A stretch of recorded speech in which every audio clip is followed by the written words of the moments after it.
Hi, good evening, students. How are you all? I'm back again with the next chapter, chapter 4 in your English textbook.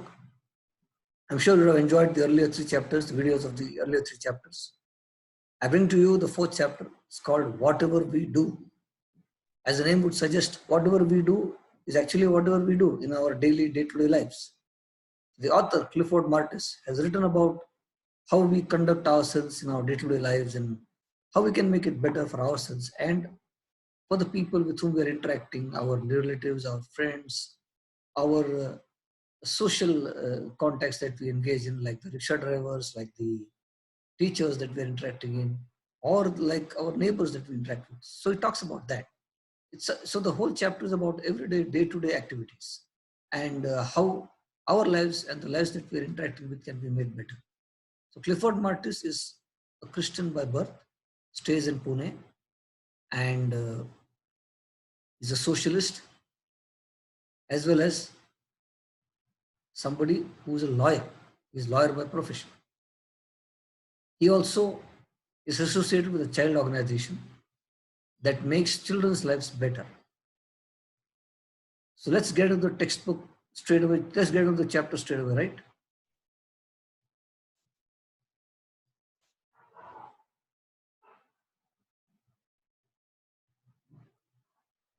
So whatever we do, let's try to do it better, he says. Our actions, our words, whatever it is, let us try to do better. Success, they say, is a journey, not a destination. We can say progress also is a journey, not a destination. What do you mean by this? Success is a journey, progress is a journey. Success is wherever you succeed. So for example, now you are in the ninth standard. You have come to the ninth standard after going through pre-nursery, nursery, pre-nursery, 1, 2, 3, 4, 5, 6, 7, 8, right? So each class you have succeeded and you have progressed. It has been a journey. It is not a destination. You're not going to end your studying by being in ninth standard. You're going to go to 10th, you're going to do PhD, then you're going to do degrees, then further you're going to study, get into a job. So whatever you achieve in life, success, there's a progress when you succeed. So that is not a destination, but a journey. That's what the author means here. Therefore, we need not feel complacent that we are doing fine.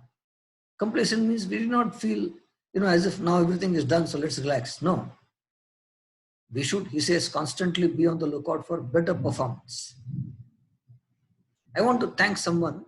If I want to thank someone, I can say thanks. But suppose I say thanks a lot, wouldn't it be better? Depending upon the time and the situation, we can try and improve this even further and say, I am very grateful to you.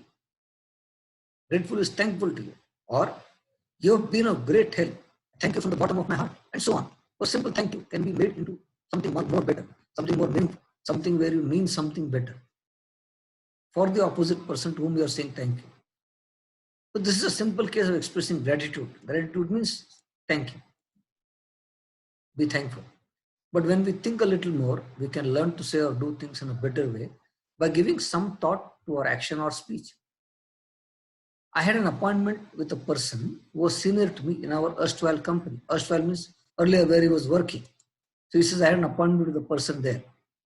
I was a bit late and for the meeting and trying to make amends. Make amends means I thought I should apologize. So I said, I'm sorry, I made you wait. The person who was waiting for me said, oh, it's okay, he said. And then he added, it's a pleasure waiting for you. How many people will say that? Now you were supposed to meet somebody and you went late and the person there is saying, no problem, I liked waiting for you. How many people say that? So when somebody says that, you feel so nice. So that's what he says. I felt flattered. It flattered me. I thought that this man is really, taking care of me and he's praising me. One might argue that the other person might have said it without any thinking. Maybe the person said it without thinking. Even then, I would say that I like to hear such statements, unless, of course, they were said sarcastically. Sarcastically means something said out of desire to hurt somebody. Unless it was that was the case. Generally, if you say something, people will feel pleased.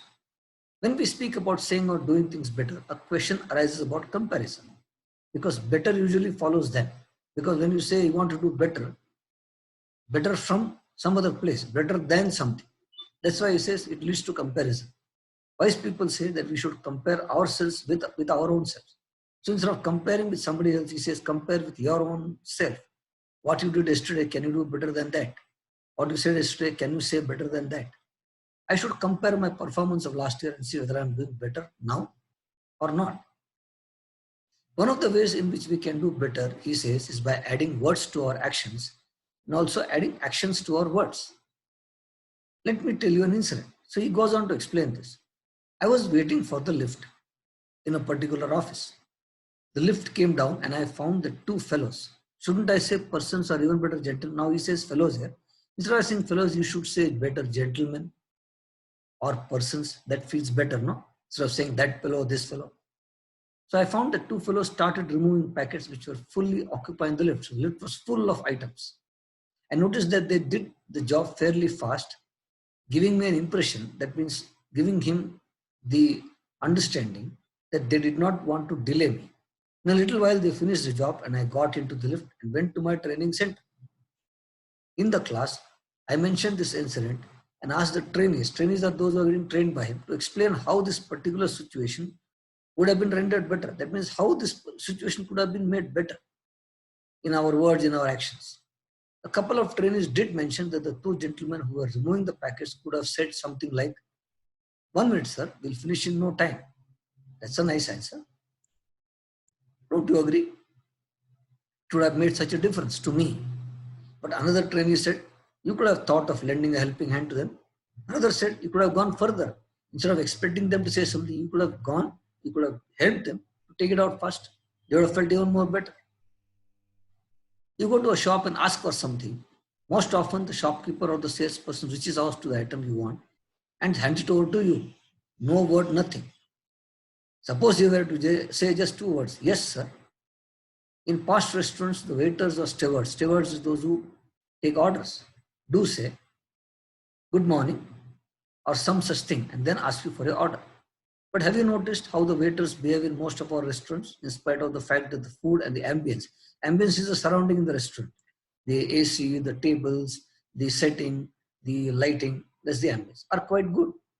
They usually come and stand near you expecting you to place the order. Suppose they just say 2 words, yes, sir. It would be so much more nice. Doctors treating patients can make their jobs much better if they choose to talk nicely to their patients. A word here or a word there. Most doctors are serious or even stern. Stern means they are very strict. Probably they imply, that means they want to say, they mean that they are doing serious work. But talking nicely and reassuring means to assure you that everything is okay, is also part of treatment, isn't it? The author asks.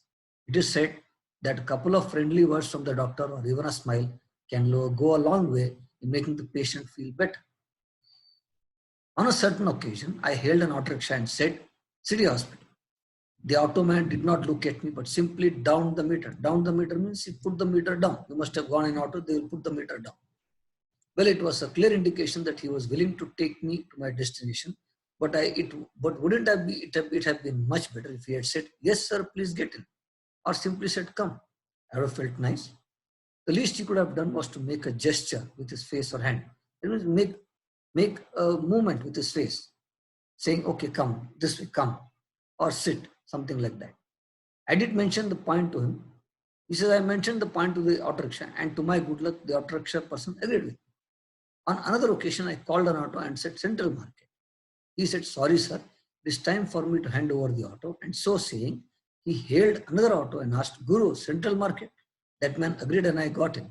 This shows that we can say no also in the most pleasant way. Even a very ordinary thing like giving alms, that is giving something to a beggar, giving some food or money to a beggar, can be done in a better way. Here, take this, we say. We can say nicely, with some feeling. What do most people do? They refuse to look at the beggar. If he persists, if the beggar stays and keeps on asking, they indicate that he should go ahead. He should say, munde hoga, go further. Or some such thing. Yotilla nale, something like that. Some don't say anything but try to shun the beggar by their body language. So some people don't say anything, but they look there, look on the sideways, start the vehicle, something like that. So that's the body language. And finally, when the giving becomes inevitable, that means when they have no choice but to give because they are asking, they give very grudgingly. They say, okay, I have to give. Say, so they are not happy giving. If we decide to give alms, should we not do so gracefully? Can we not bring some grace into that? In Mumbai, they have a nice way of saying, maaf karo, please excuse. That means they will not give, but they will say, please excuse me, I can't give. It's a nice way to say, I am sorry, I'm not able to give. They have a number of notices, instructions, and orders like no parking, no smoking, no admission, visitors' cars not allowed, and so on and so forth. In public places, you find all these boards.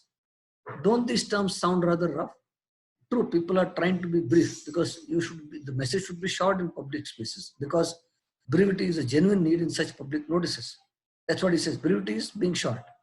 It is required.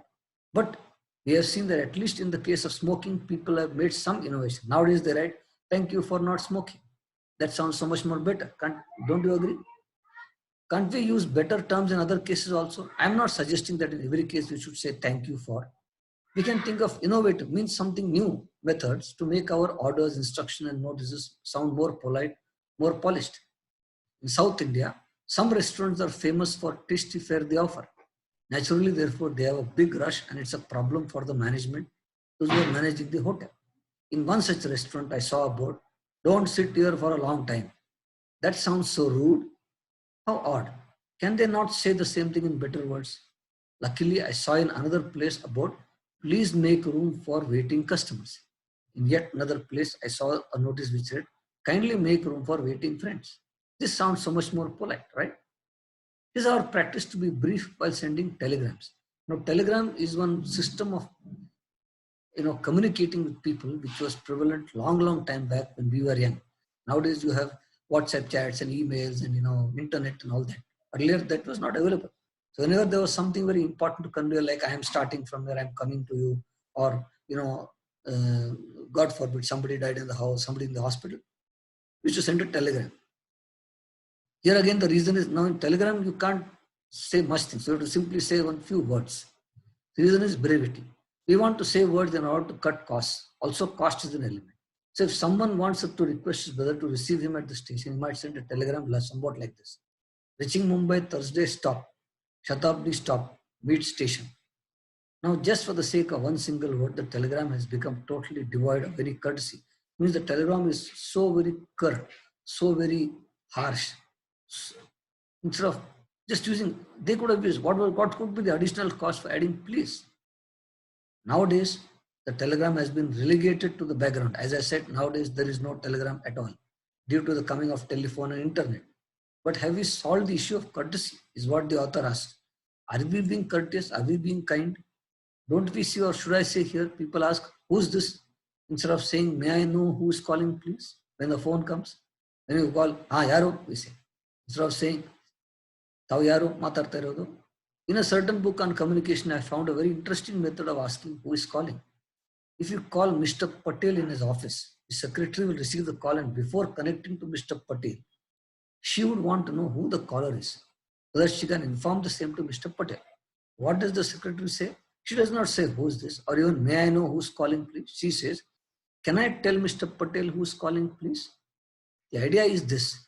You want to talk to Mr. Patel? I do not wish to know who you are, but I must tell Mr. Patel who's calling. Therefore, I am requesting you to tell me who you are. That's such a beautiful way to say who you are, to ask who you are. Consider how we respond when someone says thank you to us. In olden days, people used to say, don't mention it. Later, people started using the phrase, it's all right. Nowadays, people say you're welcome or simply welcome. One method of improving our communication with others is to put you before I as far as possible. That means put the other person, the opposite person before you or first before you. Consider some words like union, united, building, guiding, trusting, communication and so on. In all these words, the letter U comes before the letter I. This indicates to us that we should try to put you, that is the other person, with I. If you wish to thank someone for the nice party, I can say, your party was so enjoyable. I thank you. Another instance, your letter made me very happy. It may be noted that there is no limit to the improvement we can make in our action and speech. Nor can we say that a particular action or form of speech is the best. There's no formula. What is best may depend on the occasion and may be possible to continuously make improvement. The whole idea is to be aware of the need and importance of doing and saying things better and better. Why? So that we can become better human beings, we can become more courteous, we can become more kind, and people will appreciate our kindness in many ways. So we come to the glossary, that is the meanings of words: complacent, too pleased or satisfied; gratitude, feeling of being grateful; alms is money, clothes; persist, bear firmly; relegate, to give less importance. So we come to the end of the fourth chapter, children, and I request you to go through the assignments as usual and touch base with me in case you have any difficulties. I'm sure you will find some questions that need some answers. We will certainly be able to help you with all your questions and answers. And we hope that you have sort of understood the lesson and will make every effort to see that your lives become better after reading this lesson specifically. Thank you. All the best.